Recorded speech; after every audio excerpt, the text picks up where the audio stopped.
Welcome to your video about the interquartile range. Today I'm going to teach you how to determine the interquartile range of a numerical data set. Before we get started, I want you to remember how to find a 5-number summary from a data set because that is going to be the first step for today. So we're going to first put our numbers in order, and I'm going to mark off as I write these down. I have a 6 and another 6. And I have an 8, no 9, no 10, there's a 12, 2 13s, 2 15s, a 19, and a 21. So remember that our 5-number summary consists of our minimum, Q1, median, Q3, and our maximum. So the median, remember, is the middle number.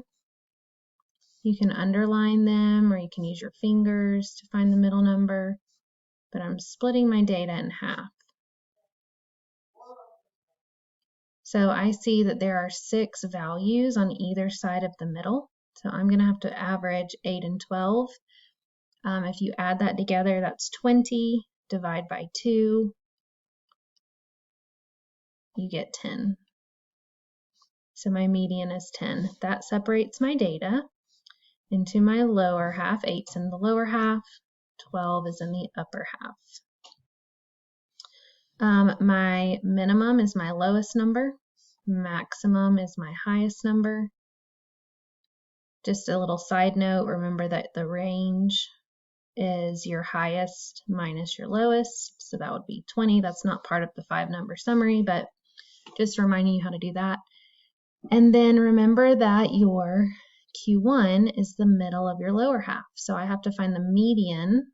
I'm going to use a different color to find the middle. And there's no middle number, so I have to average 4 and 6. That's going to be 5. Same thing, finding the middle.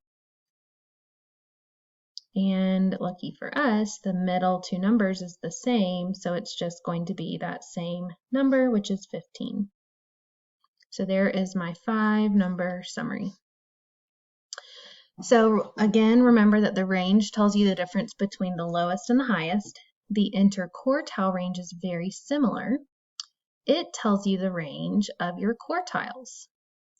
So you are finding the difference between your Q1 and your Q3. And in a box and whisker plot, remember that Q1 is the beginning of your box, Q3 is the end. So the IQR, which is short for interquartile range, is the length of that box.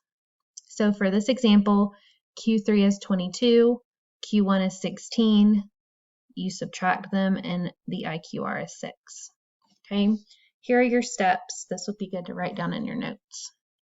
You have to determine the 5-number summary, and then to find the IQR, you subtract Q3 and Q1. So here's practice problem 1, and they've already found the 5-number summary for you. So they want you to find the interquartile range, also known as the IQR.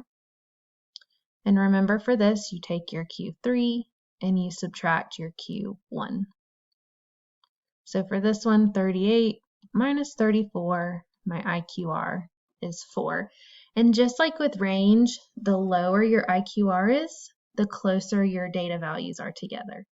Okay, if I had a really high IQR, that means that my data would be really spread out, and the box on my box and whisker plot would be really big, really long.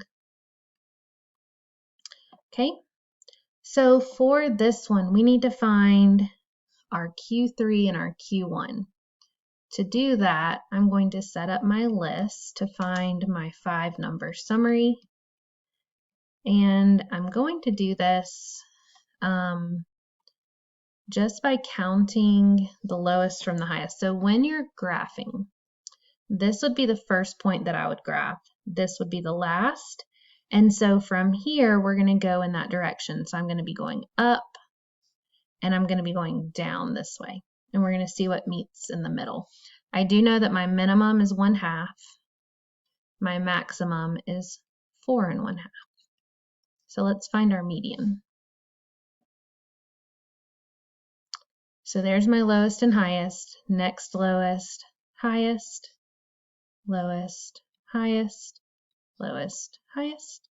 That's 4 on each side, 5 on each side, 6 on each side, 7 on each side, and there is 1 number in the middle. So our median is 2. Now that we have our median, we're going to find the middle below this and the middle above this. So I'm going to use a different color this time. So here's my lowest, highest, lowest, highest, lowest, highest. There's my Q1. For this one, this would be the lowest in the upper half, the highest, lowest, highest, lowest, highest, and that number is in the middle. Therefore, the IQR Q3 minus Q1 is 4 minus 1. My IQR is 3. Before you leave, make sure you can determine the interquartile range of a numerical data set, and thank you for watching.